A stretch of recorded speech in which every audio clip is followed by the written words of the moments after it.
Hello, everybody. Welcome. Come on in. Hey, folks. So I can see people are just sitting down and settling in right now. Hello, everybody. Good to see you here. Jump into the chat and say hi. Let us know where you're coming in from. Hi, Matt. I can see you've jumped into the chat right away. Hi, Hamed. Nice to see you. Good. Welcome back. Where's everybody coming in from? We've got Matt in Edinburgh. We've got myself right at the other end of the country in the UK. I'm in Brighton. Ronnie, how about yourself? I'm in Dubai right now. Ah, cool. There we go. Welcome. Good to be So here. we've got folks from Egypt, somebody from Norway. Who else we got around? Everybody, jump in, say hello, and we're going to get started off very shortly. Somebody else in the UK, Bedfordshire. Welcome, welcome. All right. So I can see we've got a crowd turning up now. Oh, we got Adam in Brighton. Hey, I think I'm waving towards Brighton. I'm in Hove actually, so I don't know. Jeff from Toronto, welcome. You grew up in Toronto, Oh, right? Grew up near yeah. Toronto, suburbs I'm of. from Toronto too. It's cool to There we see someone from go. Toronto, Canada signing in. That's All right, great. Jeff. Any other Canadians? Represent. All right, brilliant. So we're probably just getting settled in, so we're going to start in just a moment, everybody. But welcome. Glad to see you here. All right. Hello. Hello. Welcome, everybody, and welcome to the ProdPad Product Expert Fireside series that we run here. It's a series of webinars that we've been running for years. And so you can go back in time on our site and find all these different interviews and presentations and firesides that we've done in the past. And it's always with a focus on the amazing experts that we have in our community who bring in their insights. It's a focus on the content and the learning and sharing. So today is going to be recorded. It is going to be shared. You will have a chance to ask questions as well. So make use of the Q&A section in Zoom, and you'll be able to add your questions and add your upvotes and all that sort of stuff. We'd love to hear from you as we get going. Before we jump in and do an intro to Ronnie, I want to tell you a little bit about what we're doing here at ProdPad. So ProdPad is a tool that myself and my co-founder Simon built when we were product managers ourselves. You might know us as the co-founders behind Mind the Product, the big community of product people. And we recognize this need for tools that actually helped us do our jobs better. We need something to keep us on track with all the experiments and all the feedback and all the stuff that we had on our plate, and provide it in a way that our stakeholders could understand where we were now and where we're trying to go. And it gives you this sense of control and organization, as well as transparency for the rest of the team to understand what's being done and why, and how it connects to that bigger picture so that they can all pitch in a sensible way and provide you as a single source of truth for all your product decisions, your entire product world. So it's now being used by thousands of teams around the world. It's something that you can try for free. We've got a free trial as well as a sandbox environment, which is preloaded with example data and things like lean roadmaps and OKRs. You can see how it all fits together. And our team is made up of product people. So you can give it a try and let us know what you think. We'd love to get your feedback on that. Now, I want to jump into what we're really here to talk about, which is product management in a broken incentive system. So this is a really juicy topic, and I'm not going to say that we have all the answers because there are some really broken systems around us, the way that our organizations work and how we grapple with them, how we understand and even talk about them. And we're going to talk to Ronnie Varghese about this. So everybody say hi to Ronnie. Ronnie's had one of those careers that gives you a proper wide-angle view of how organizations actually work. He's been a founding CEO, he's been a CPO, he was a chief digital officer at Almosafer, where he helped scale the company. He's done the building, he's done the scaling, he's sat in the rooms where decisions get made. And then he became a leadership coach, which tells you something, because you don't walk away from that kind of track record unless you've seen something that really makes you think the real problems here aren't technical. So today, through his coaching company, Mindful Leadership Coaching, he works with leaders and teams on building high trust cultures, aligning around purpose, and driving the kind of impact that actually sticks. And what I love about talking to Ronnie is that he doesn't do like fluffy advice. He names the system. He sees the incentive structures, the fear, the power dynamics that shape how product decisions actually get made. And he's really honest about it. So that's where we're going. I've been really looking forward to this conversation for a while. So Ronnie, huge welcome. Thank you for joining us here today. Oh, thank you so much, Janna. It's such a pleasure to be here. And like I told you before our call, this is not a topic that I think I would be all that comfortable speaking about in a lot of places, but I feel very comfortable speaking to you about it because I've had a great amount of respect for you and the work that you've done over the years. You've been an inspiration to me. I think I still remember when I was at Almost Offer using your Now Next Later framework as a way of trying to transition from the old waterfall way of working. You're someone I knew about and had such a huge impact on me way before I even got a chance to meet you. So I'm just really grateful to be here and talking about this topic to you. And I hope it really does help some people who are here listening to it. Ronnie, I'm absolutely honored. And I know I've told you about our audience here, how brilliant they are and how keen they are to ask really good questions as well. So folks, get your questions in as we start chatting because you're in for a really good one here. Now, so we're talking about these incentive systems. What do we mean about incentive systems in an organizational context? Because most people hear incentives and they think about bonuses or compensation. You're talking about something broader. Actually, that's a great starting question because actually, to some degree, that is where I'm talking about. It is, and it's interesting when I think, originally picked the title for broken product management and broken incentive systems. I thought about that some more. And I thought to myself, actually, you know what? Maybe broken incentive systems isn't the way that I would put it now. Rather, I would say mismatched incentive systems. Yeah. Because actually the root systems that I want to talk a little bit about, I've realized, and this is more of an open question. I don't want to formulate a conclusion around it, but some could even argue, and I in some ways argue, that actually those systems are operating exactly to design. Right. And so that's one way. So to begin with, it's interesting, right? And I'm sure this is a challenge that many product people face when we talk a lot about outcomes versus outputs and using things like OKRs and setting objectives that are measurable objectives. And a challenge that I remember when I was coaching my team and I was learning this myself was often this idea of a product outcome being something that would be some sort of a behavioral shift. Right, is that we would start with that. It's, hey, we see someone struggling, we see a group of people struggling with something, or there's an opportunity here to help them tap into something. So what's the behavior that we're trying to change? And then oftentimes when we would be in the room with the decision makers that we were presenting the recommendations to, it would be really interesting because it seemed like their eyes would glaze over sometimes, where I'm like, this is fairly straightforward and obvious, so I'm not really sure why they're not understanding. And oftentimes the feedback I would get is, we don't understand how this connects to our business metrics. Right? Get your point. We understand the friction. We understand why conversion's going down. We understand why people are dropping off here. We understand why there's some kind of a struggle here, but we don't understand how fixing this is actually going to improve our numbers. So then I would step away and say, okay, you know what? I really have to start thinking from our financial model. I have to really understand our business's income statement. I have to understand our balance sheet. I have to understand all of that. And I have to really start working with my team to train them on understanding that language, because then going into the room with those stakeholders means that we should really be, yes, we should bring the language of our craft and the evidence of our craft. But in the end, what those stakeholders care most about is, okay, how is this going to move the needle for me? And how is it going to move the needle for me in language that makes sense to me, which is, it's going to be revenue, it's going to be my gross margin, it's going to be my cost, it's going to be my profit. And these were all the things that they were really interested in. And so I thought to myself, okay, this is great. But even then, sometimes what I noticed is that, okay, roadmaps are still getting overridden by stakeholders, right? Like they come in and there's almost this like fear of, okay, I get your point, but no, I want you to go and build this, right? And then I started, and of course I would leave very frustrated, as I'm sure many people here can relate, right? It's this idea of, we've done all the hard work, right? We've done all of the discovery. We are giving great customer stories. We've really tapped into the insights. We know that by experimenting in this particular area of the problem, we are going to change behavior, make people feel value, and we know that's going to have an impact on our business. And yet sometimes the response is still, no, we don't care, go and do this. And so that made me start really, the classic, so this also to a degree, and I'm sure we'll talk about this too, is I think oftentimes in the language in our space comes back to this idea of agency, right? It's, oh, you just need more agency. You should do more of the discovery. You should do more. It's almost like it's positioned as if it's some form of failure of product people. And I was one of those people that really believed in this idea of, I'm not going to be a victim, so I will take ownership of whatever I can take ownership. And you continue to do that. And there's this kind of almost like this internalized kind of self-blaming that goes on because of it. Okay, it must be because I suck at my job. That's why this is not working. And all of that then got me to recognize that, wow, this is sometimes a very depressing system to work in, because you can do all of that good work.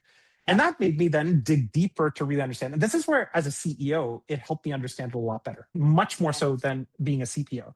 Because when I was a CEO and then sitting in boardrooms to take a big step back, and I'm really sorry for the dumb economics lesson here, but the fact is, when we think about startups to scale ups to enterprises, all of these systems work in this one simple idea of like our capitalist economic system, right? And what does that really mean, right? Which means that there is a group of people that have put money into something that they need a return on that investment.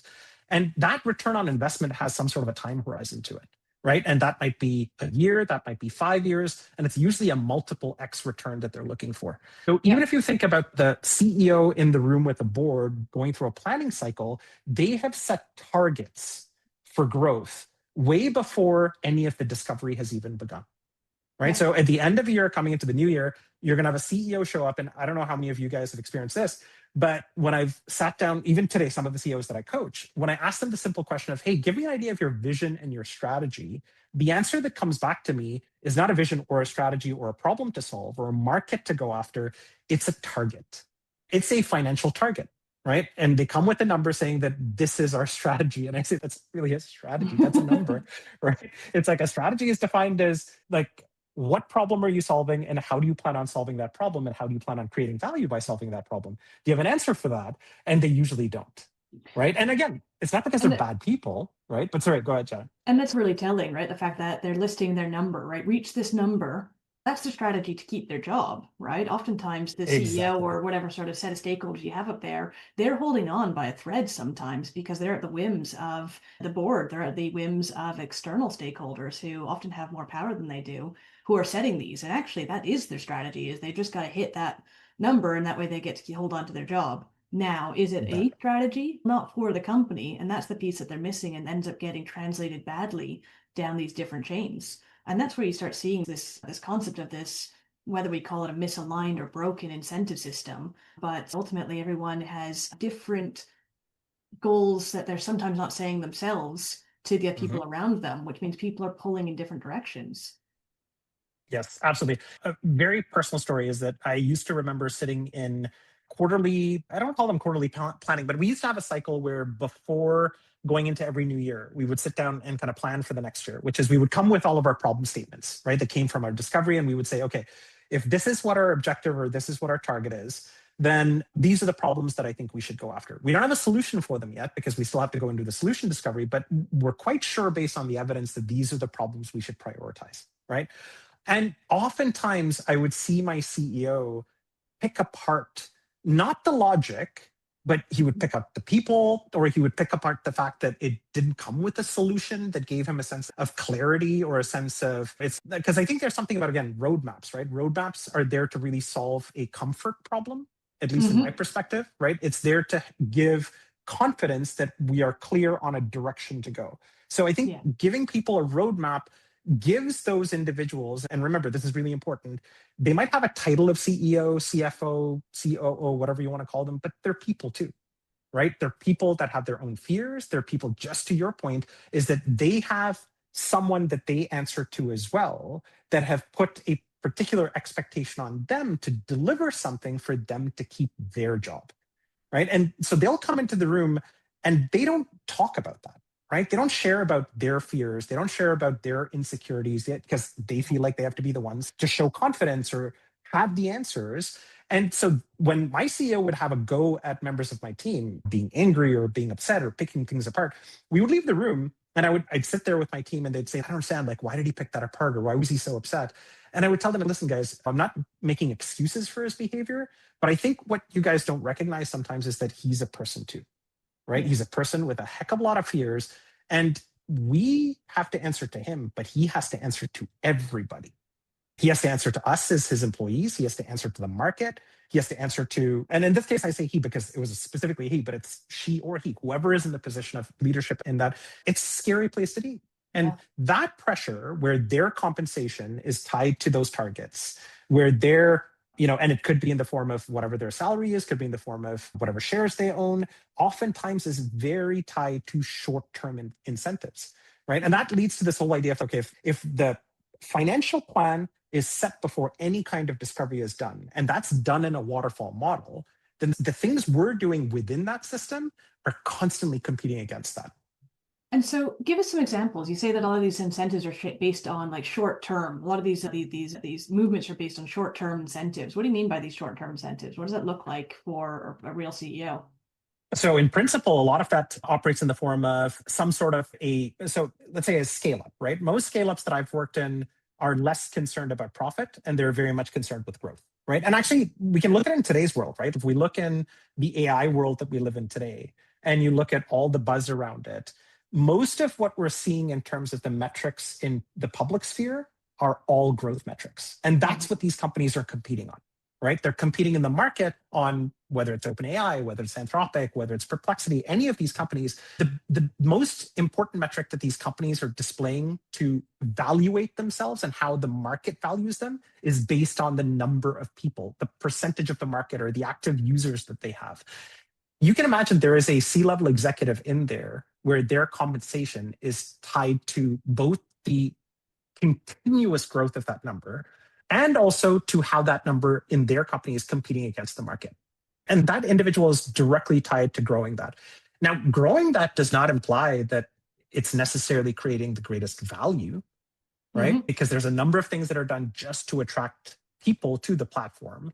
And that, like you said, doesn't necessarily trickle down well to the teams that are solving the problems, right? Yeah. And so that CEO then comes back and puts a lot of pressure on their teams because that growth, especially in today's world where that's hyper accelerated, right? They have to show like 10, 20x growth in a quarter, which is insane. Yeah. In the pre-AI world, I used to think the kind of pressure we were under was immense, but I can't see it with some of the leaders that I coach today. The pressure that they're under is immense.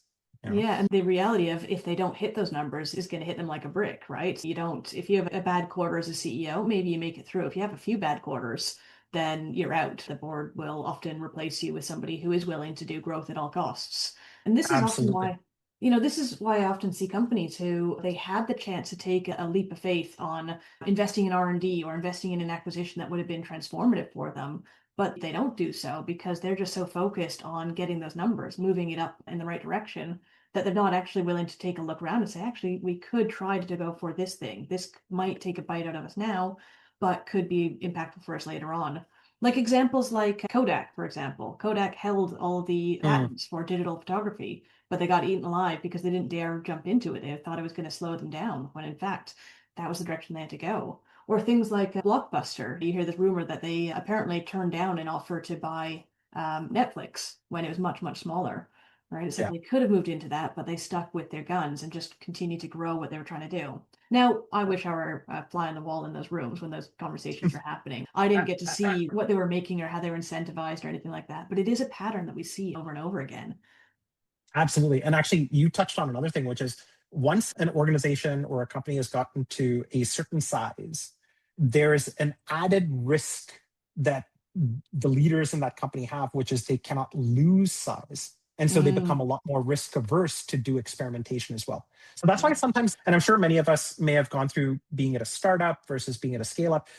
It's interesting because I think startups still to a degree have still a sense of all the things that we do talk about in our craft show up a lot more, I think, in startups because they're a lot less tethered to these external forces. But where I have seen that shift is because startups oftentimes begin with that very, I would say, idealist kind of point of view of, no, I really do want to solve a problem that's truly existing. And I'm really just trying to hone that as best as I can. But at some point in time, because of the way that our incentive structures, our market incentive structures are built, they're then become measured on growth.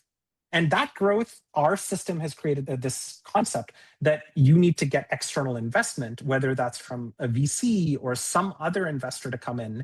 And as soon as you get that external investor, what you recognize about a VC, for example, is a VC does not care about the problems that you solve. They care about the time horizon and they care about getting a significant return in that short time span. And so you can imagine that now the entire internal incentive structure shifts accordingly as well. Right. And you'll often see leaders who are quite good leaders in a startup. And you'll see this sometimes where you'll see the startup leader get shuffled out for a more mature leader. And that might be the case, but I actually think that often happens because the incentive changes. The original CEO or the leadership of that team that really did want to solve problems, their ideology doesn't fit what this new company wants to do anymore. And ultimately, that might be a win for the company. That's the thing that unlocks them and enables them to get to that 10x growth, is by taking in that funding and by switching out their leader for somebody else who's able and willing to do. But it's not a win for the human who was in that role. And That's right. that's what we're up against, is that the individual humans have these incentives. And sometimes it is to get their salary and their bonus and whatever else. And sometimes it's just to keep their job, because that can be on the line just as much as anything else. Absolutely. Absolutely. I was going to say that. So I know when I kind of describe this, again, it sounds like there's this very behemoth system that I don't want people to, I guess, walk away with a sense of just doom and gloom either, right? It's okay. I know that this is the wall that I'm up against. And so what can I do? Because that sounds pretty depressing. It sounds, then what's the point of me doing anything whatsoever? I can do great work. So might as well just give up and go home. And that's not really what I want people to take away. I think it's more about, like we talked about before, it is about naming the system for what it is and how it does operate, and being able to shift what is actually within your control and let go of the things that aren't within your control. Right. And that's kind of the mindset shift, right? Which is, okay, I can't change this incentive structure, but I can try a few things. And I remember there was a few things where when I started seeing these leaders as human beings, for one, and recognizing that they had their own fears, they had their own, let's say, the pressures that were driving them. I did my best to, as a human being, understand what those fears were, what their objectives were, and try to do my best to also align the product work that we were doing to both achieve the types of problems that we wanted to solve, but as much as we could also achieve that individual person's objectives as well. I'd say there's the customer or market objectives that we're trying to solve. There's the organizational target objectives that we're trying to solve. But I think one thing as product people or product leaders is also solve the individual challenges of those leaders that you're trying to support as well, right? Is that if we can really humanize those people and try and really help them in what they're doing, you'd be surprised by how quickly they will start supporting working in a different way as well. And this is what's so unique about being in a product role, is that you are the one who is closest to all these different moving parts, right? You know that we often represent product management as being in the center of the business, the tech, and the user. And we often underutilize our business reach as product people, right? And so what we're talking about here is, how can we build up a shared vocabulary so that we can talk about these problems? How can we learn which questions to ask? Or how can we just build our confidence so we can start talking to leaders about these tougher ends of the equation, which all influence what we're doing, right? It's not just about what the market needs, it's about what the company needs from the product function as well. And I often remind people that, like Ronnie says here, your CEO is a person, right? They are people too. They are humans, just like our customers are. And just like your customers, they might be somewhat difficult to understand and all that sort of stuff. We demystify them by doing discovery. We get out there and we talk to our customers and we set up ways of learning from them. You can do these same activities with your internal stakeholders, with your execs. You can ask questions around what problems they're trying to solve or what they're trying to do instead, or how they're thinking about things. You can pull out this information in the same ways you pull out information from your customers. And there's lots of unique ways of doing so. Sometimes it's just a matter of asking a series of questions or asking them about why they're going for certain things, right? Not just taking at face value X number as a goal and trying to then create stuff to ladder up to it. Ask them where they came up with that number and what happens if you miss it, or how it was made up of, what sort of numbers it was made up of. And that will start getting you closer to understanding what they're trying to achieve. Now, the thing is that humans are also human, right? CEOs are, as we said, they're humans, and humans do have some of the same biases and things that customers will as well, in that they won't always want to tell you the truth. They won't always want to tell you everything. They'll hold something back. And so it's a matter of trying to understand and gain trust and have these conversations in a way that allows you to work meaningfully with them to make sure that you are able to help achieve their goals and your goals in the same breath. Yeah, 100%. I think this kind of ties into sort of a second point, right? Because I was trying to think about how to frame what I see as, let's say, the root of a lot of things that we talk very symptomatically, right? I think, like, I always go back to actually one of the things where I think it was Marty Kagan's most recent book, Transformed. He laid out about 7 different reasons for why transformations fail. And I've got a few of those written down here. Like, one of them is, for example, weak product leadership and roles. Another one is lack of CEO and executive commitment, failing to empower teams, focusing on output over outcomes. And when I see these, they are true. And that's been my experience of why transformations are really hard. But once again, I think oftentimes the way that it gets framed is, it's a problem that product alone has to somehow solve. That it's because we have to be better at our craft, or we have to be better at talking to our customers, We or try we to have to take it be. all on.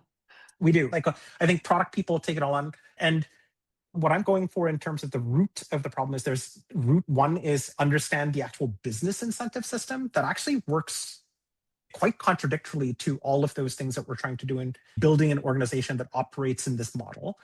The second thing is also there's a clear thing that we need to understand, that most leaders that end up as leaders have never been trained to be leaders. And this actually, us as product and let's say within product or engineering or design, most organizations, not all, just look at the growth structure that exists, right? It's usually you're going from being an individual contributor who's a craftsperson, right? You're really great at product. You've learned all of these amazing skills and these competencies. And then at some point, you hit this kind of wall where in most companies, the next stage for you to move to in order to progress, which is part of your reward system and your compensation system, is you now have to become a manager, right? There's a few bigger companies out there that have, I think, clued into this a bit, and they do have two tracks, right? There's an IC track, and there's also, let's say, people track. But most companies actually only have the people track. But what most organizations don't do is they just put you in that position because you're a great IC, right? It's okay, here, now we're going to give you a team, or we're going to give you a bunch of people, or we're going to give you a department or a division to now go and lead. And they leave them with zero support. Yeah. And so they might be exceptional at their craft, but they actually haven't been given any sort of coaching or support in understanding that now what you're leading is not the product, and not necessarily, you don't have direct impact on the metric outcome, but who you are is you're the person nurturing that environment and the group of people and taking care of them. And when they haven't been coached to do that, what most of them jump into is just trying to scale themselves as individual contributors, right? That's one thing to point out.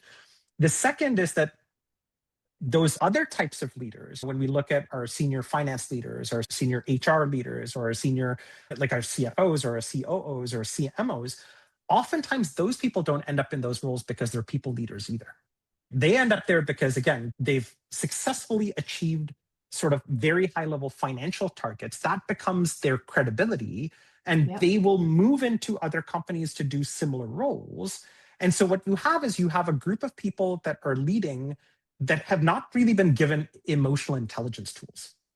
Like a lot of the human stuff that we're talking about, which is how do we take care of our team members? How do we take care of our peers? How do we even take care of our customers? And ultimately, when those skills have not been translated, the people abilities, the human abilities of just being a community of people that can take care of each other. And so there was a shift that happened for me at a certain point in time where I realized that, and I'll tell you, this is where I think it started giving me a lot of peace and made me feel much more connected with my role as a leader, was I gave up trying to achieve the targets as my primary job. And I started focusing on the only thing within my control is I can try and create an environment for the people that are in my team where hopefully they are growing, they're learning, they're trying to do as much as they can to drive an impact. And that's within my scope of control and influence. And of course, trust me, I'm a person who really believes in therapy. I'm a person who believes in mental health. I'm a huge believer. I use all of these things for myself.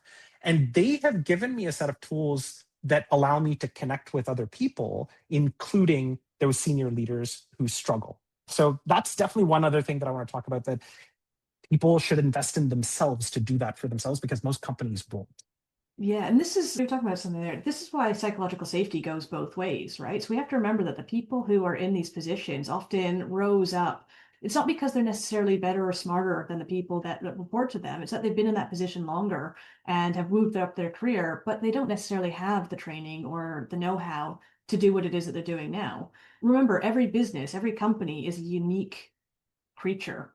Everyone is on a different journey. And so even if your execs act and look as if they know what they're doing, they've never actually done this before, right? Not this particular challenge. They are making it up. And sometimes it's more obvious and sometimes it's less obvious, right? Some people are better at pulling it off other people. Obviously, we know there are companies out there, and I'm sure there's people in here nodding along going, yeah, my execs are struggling. And it's more obvious. But the reality is that they don't necessarily know exactly what to do, right? No one possibly can know what to do. They can just go in more equipped. But it's actually the companies where they're willing to be a little bit more vulnerable and share what it is that they are trying to do, share their anxieties, share why they are aiming for particular things, that allows other people in the team to get on board with it and to help reach those goals. Otherwise, it becomes very much an us versus them. And that in companies all over the place, execs versus everybody else, the big bad execs who are just coming up with numbers and barking orders, as opposed to working with the team to help build the best possible version of the company. And so this is where you got these misalignments where, one group is incentivized to just aim for one set of numbers, but isn't actually incentivized to help bring the team along with that journey. And they don't want to show Yeah, that they are the ones who don't know what they're doing. And so that psychological safety plays both ways, I think. 100%, 100%. And I think we should have an understanding of what healthy leadership could look like. But the truth is, most people who've never experienced it don't know what that should look like. And actually, quite unhealthy behavior looks very normalized, right? Yes. Because that's what everybody experiences.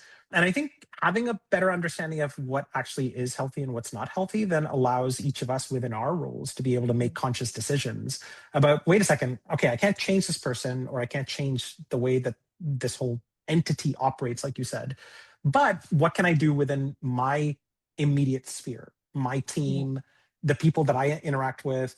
Can I take a moment to actually stop and pause and look at these people as human beings that are just struggling with the stuff that they're struggling with? And can I show up every day and put that first?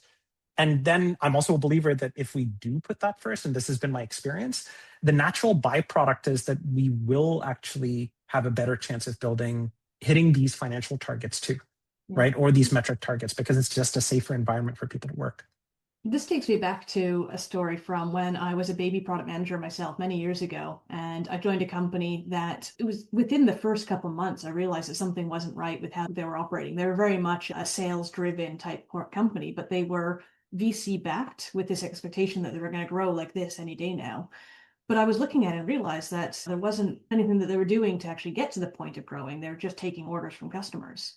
Now, keep in mind that I was a baby product manager at this point in time. I lacked the vocabulary to know how to talk about this or know how to question it. And so I just went along with the ride thinking they know what they're doing.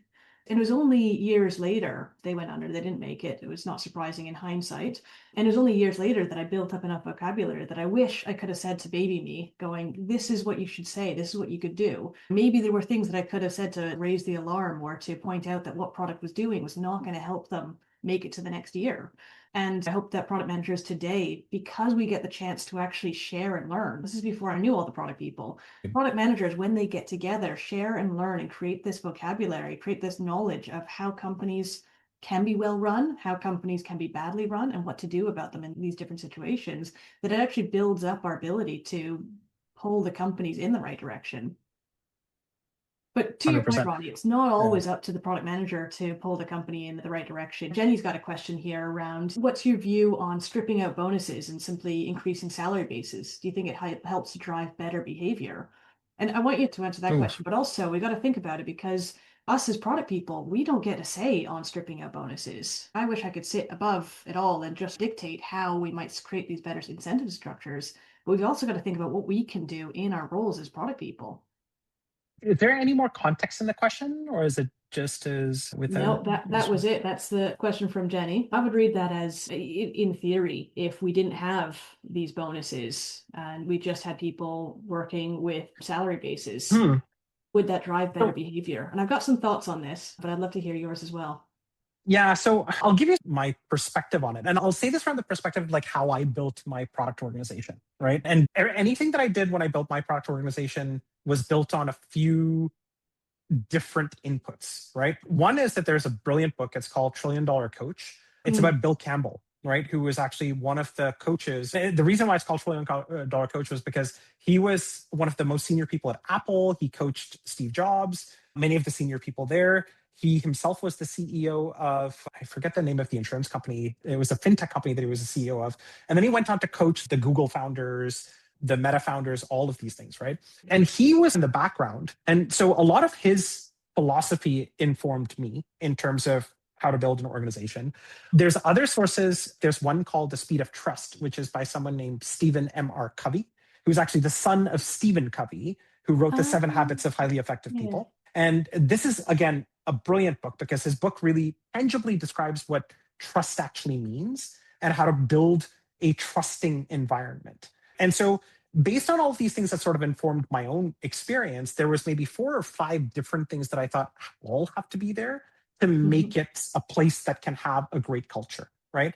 Compensation, meaning financial compensation, is just one part of it, but it's actually Yeah. subordinate to a bunch of other things. One is that I think people have to be given challenging problems and given the resources to address those challenging problems. So it's kind of like you have to be put in a place where things aren't so easy. They're actually hard, but they're not so hard that you can't work together with a group of people to actually solve them, because that's actually how we feel a sense of fulfillment and growth, right? Second is that it has to be an environment where people are incentivized to collaborate, not to compete. And so that's really important, where it's your reward system has to be based on collective rewarding, not on individual, because that leads to more competition internally, hoarding of information, not wanting to support each other.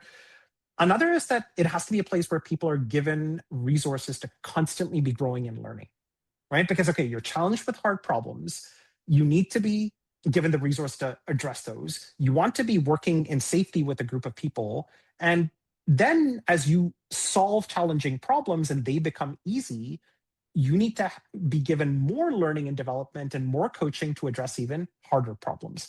So that feeling of constant challenge and growth is what I believe to be the foundation soil that makes it just an amazing place to work. Now, together with that, now as people contribute in that way to amazing outcomes in an organization, then you also have to recognize and reward them for it, right? That's the point at which I believe compensation, reward, progression. So for me, that was the entire gamut of things where if you're able to do them in some holistic way, you create an environment where people love being there, even if it's hard, and they love being together and they stay together for longer. But any one of those things on its own, like for example, you can compensate people a lot of money if it's a miserable place to work because it doesn't have that opportunity for growth. And believe me, I speak specifically about like product people, engineers, designers. We're people who like tough challenges. We like to be challenged. You don't give us challenging things to do and the opportunity to grow and learn. I'm pretty sure most of us would say any amount of money in the world is not going to make me stay. Right. So that's the way that I think about that problem. But what's your point of view on that? Yeah, you're absolutely right. You're talking about fixing some of the underlying pieces that incentivize people. And when you talk about this idea of stripping out bonuses and letting just increasing the salary bases and having people incentivized by something flat like that, maybe I'm a bit jaded, but I see systems like this as like a stubbornly leaky faucet, in that you patch up one thing and people will find ways of extracting value for themselves in other ways. And so maybe they don't call it bonuses, but maybe there'd be some other sort of system or whatever in place that would compensate them. So it's very difficult to slap on or just say that this is the solution, one versus the other. I think it's very nuanced with how companies work and how people work. And Ronnie, you're right. To get the absolute best out of people working collaboratively, you've got to incentivize them to work collaboratively. And that's a difficult challenge. And that's why many of us continue to grapple with it. There's another question here from Maria, and she says, I've heard from GTM leaders, yeah, this looks like a great list of problems to solve, but we need concrete ARR impact estimations for each, right? As much as we can bring the insight from experiments and the metrics we have, it's undoubtedly hard to commit to any concrete numbers that GTM wants. How do you recommend solving this? I want to take a step back for a little bit, right? Any answer that I share with you guys, I don't want anyone to take any of that as a silver bullet. Right. And I think one of the things is it's really important that you can apply any of these things. But this is part of the conversation, is sometimes the environment is going to be such that there's really nothing you can do. And I want to call that out for what it is, right? There's no amount of things that you or your team could apply. That said, it doesn't mean that there aren't things that we could attempt to do, might actually get us to a better place. And I think it goes back to understanding who's on the other side with you. And I would say, let's say sales and marketing and product are always seen as these sort of opposing forces, right? There's sales is constantly trying to achieve these targets that they're set on, and product is always seen as the one that are trying to like hold them back some way. It's no, it's going to take us longer to do our discovery. And actually, I think the solution is simple but not easy, which is the same, which is understanding, like working with our sales counterparts as if they're members of our team, recognizing Because that they they're are. human They are beings members of because our they team. I'm are, just, right? yeah. And absolutely, it's like, but there's always this thing of, oh no, they're over there, and Yeah. we're competing with each other and like pulling ourselves apart. But I think the most important way that I've learned to work with them is to actually be in the room with them when they're trying to make a sale. When you understand the pressure that a salesperson is under from their sales leader or from the customer, it changes the way that we as product people operate with them. Because it's the same as what we talked about. If you can understand the pressure a CEO is under, it'll change the way that we communicate with them and we frame things to our CEO. Is Yeah. that we have to see our sales partners or our team members as if we're trying to solve their problem the same way that we do for our customer as well, which is when we understand their psychology, when we understand the pressure that they're under, and we also bring them into our world, right? And I also believe in this idea of seek first to understand before trying to be understood. One thing that we as product people love to do is we want other people to understand our craft. But the truth is, actually, it's if we want any form of collaboration with others, it's actually on us to take the first step and say, let me understand your craft.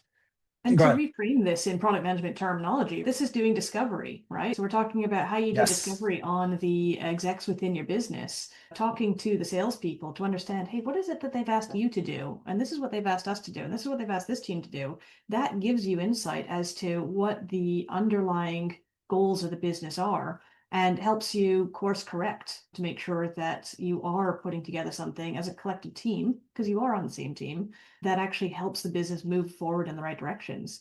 It also gives you firepower in meetings with the execs where needed, where if you're saying, hey, look, you've asked them and you're incentivizing them to do this, but you've asked me and my team and you're incentivizing us to do this.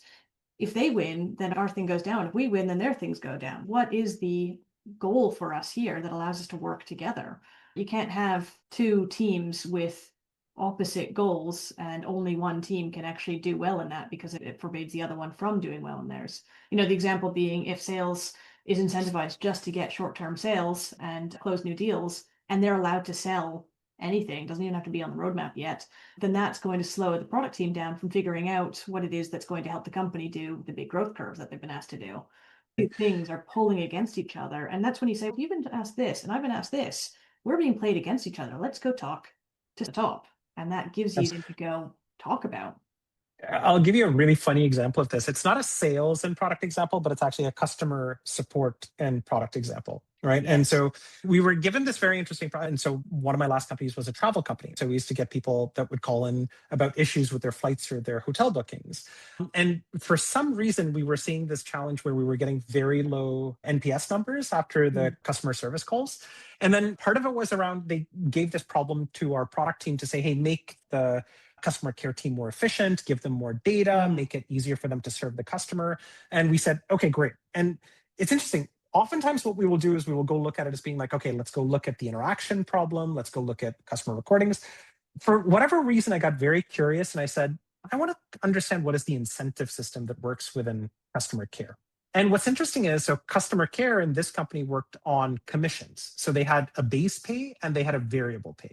And the variable pay and the variable pay was directly tied towards time on call with the customer, which means the lower your average time on call with the customer, the higher your commission is going to be. How do you think that's going to incentivize a customer care Who came agent? up with this? I could have told that'd be bad. So it's hilarious because now there's a lot of things we could have spent our time looking at, quote unquote, technological ways that we could have made this better for our customer care agent. But when I took this incentive problem to the CEO and said, hello, there's really very little headroom that we have to address this problem unless you solve this incentive problem. But that's just how customer care works. That was the response that I got. Right. And that's a situation where it's like, okay, I'm not really sure what you would like me to do with that. But again, it didn't stop us from trying to address the issues in the way that we could. It also just told us what was the reality of what we could address. right? It showed us what our limitations were. That, hey, here's a hard limit that is systemic, that's incentive based, that we're not going to change no matter how much we improve something on the other side. So having that, otherwise, what we would have done is we've run like hundreds of experiments, maybe not have seen the needle move, and then thought that all the work that we were doing was actually leading to failure or just not useful outcomes. So I think understanding all of these different moving pieces actually makes us better at our jobs because we have a clear understanding of how to diagnose the problems. And sometimes the problem isn't just the problem with how we're dealing with the customer or how we're solving the customer problem, but it's also just our internal processes and these incentive systems that we might not be able to change. Yeah, exactly. And speaking of things that we're not necessarily able to change, Andrea's asked a question here as well. Can we do good product work without a clearly stated strategy and only having those target numbers? Sometimes it feels like the problem is the time horizon. Needing to move the dial on those numbers requires sustained effort that's just not invested into. Yeah, and that's a great question.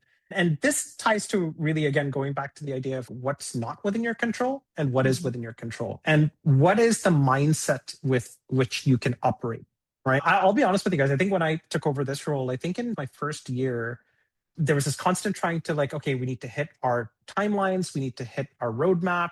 And we were delivering a lot and none of it was creating much impact, right? And so honestly, I got to a point where I thought I was going to get fired from my job. Right? Literally, I was like, I think I'm not hitting any of the expectations here, but I'm also not doing the way product that I think would be valuable product work. So we're not doing product in an intelligent way, in an evidence-based way, in a discovery model way. And I'm trying to appease these stakeholders. I seem to be failing at both. Right. And so I got to this point in my career where I thought, okay, I think maybe in about a quarter or two, I'm probably going to get fired, which means if I'm going to get fired in about 2 quarters anyways, how do I want to operate with the time that I have left? Right. And the conscious decision I made is I went to my team and said, guys, the way we're doing this is not working. We're not going to get their permission to try it this way. Let's go start talking to customers. Let's start identifying what their problems are. Let's draw the insights. Let's start running experiments. And I'm going to take the heat as the leader. And I should say this in context, which is I did operate from a place that it is better to ask for forgiveness than for permission. And I made this decision that if I'm going to get fired, I'm going to get fired for trying to do it this way. Because at the end of the day, what I realized is if I was going to lose my job anyways, at least I wanted to be able to look myself in the mirror and say, I tried. I tried in a way, and it wasn't because I just did it in a way where I felt like my hands were tied. To answer that question, what I would say is that when you do have targets and when you don't have a strategy, if you choose to take the risk and try to do this in this type of method of product, it can help you develop a strategy.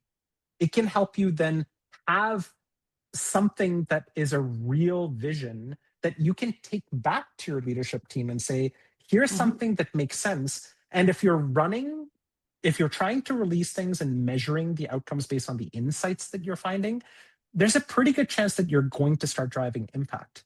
And the one thing I do know about those stakeholders is that when they do start seeing the needle move, they start believing in this, right? Yeah. And they become more open and willing.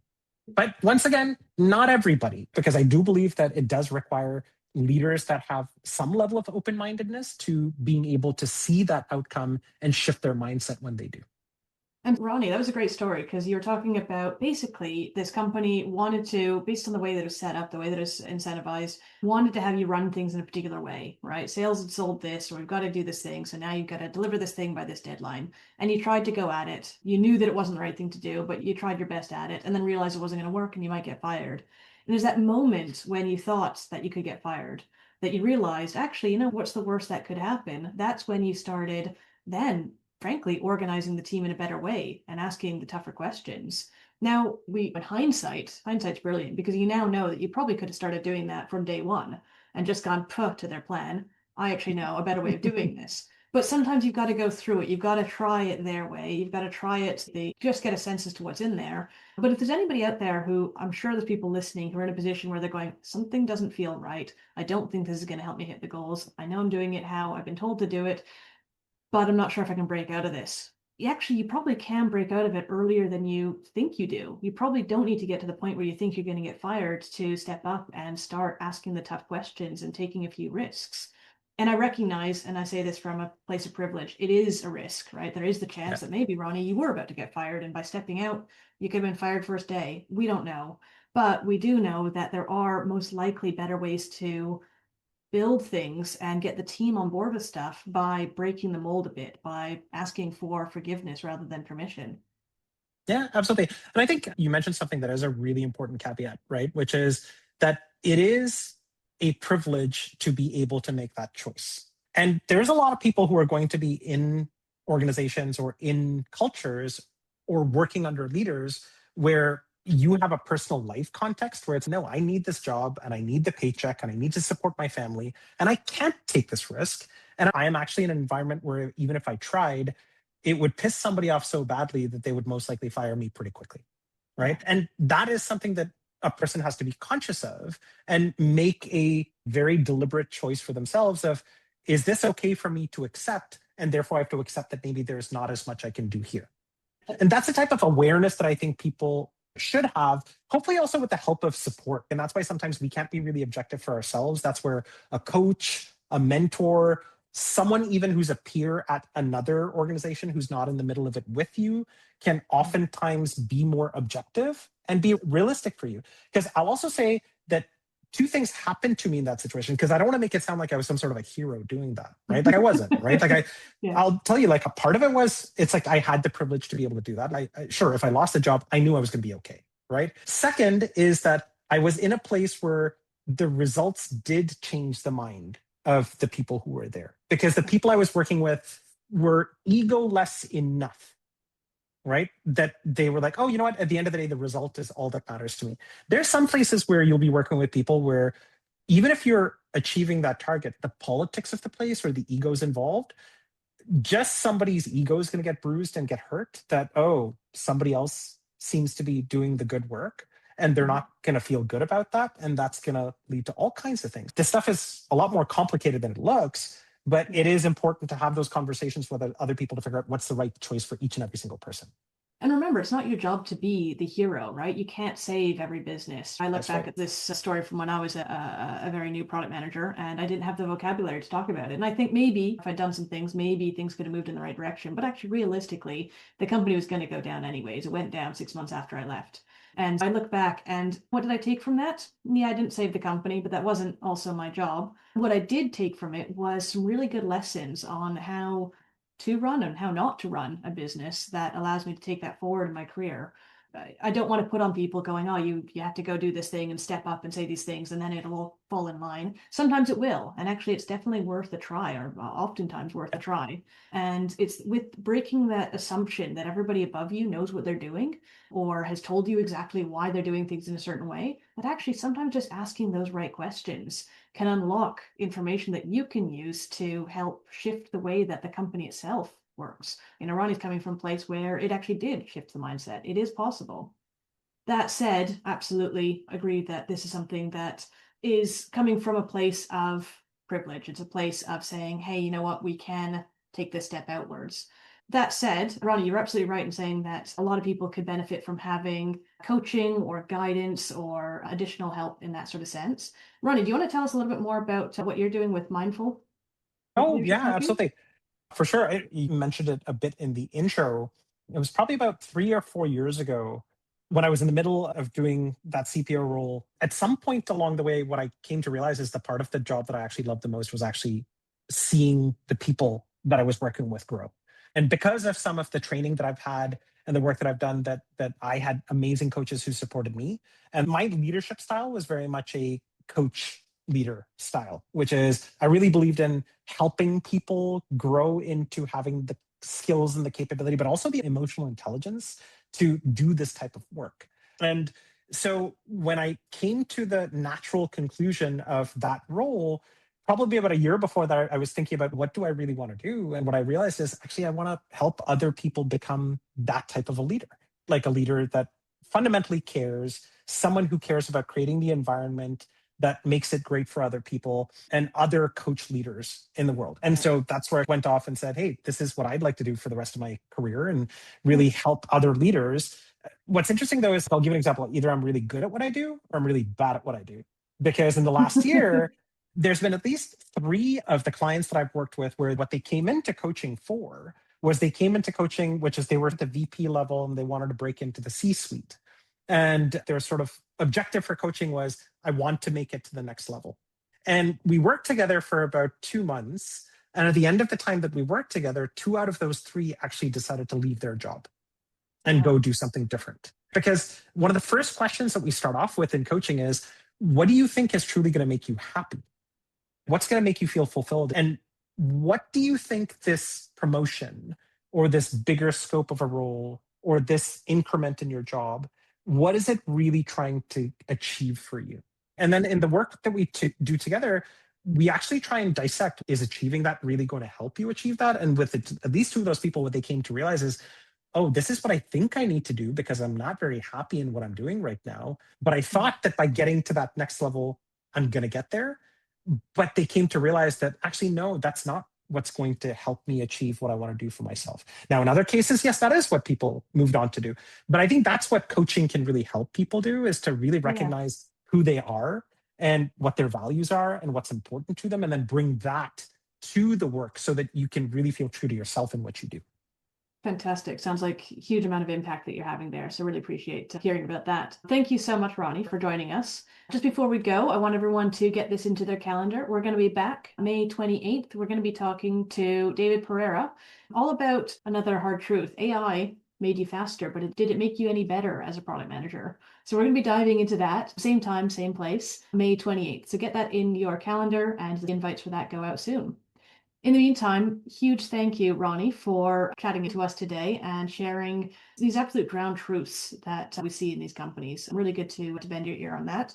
And thank you, everybody, for all your questions and jumping in on the chat. Good to see you all here, and we'll see you again next time. Thank you so much, Janna, for having me. Really appreciate it. It was great to be here. Of course. Fantastic. All right. Thank you, everybody, and we'll see you here next time. Bye for now.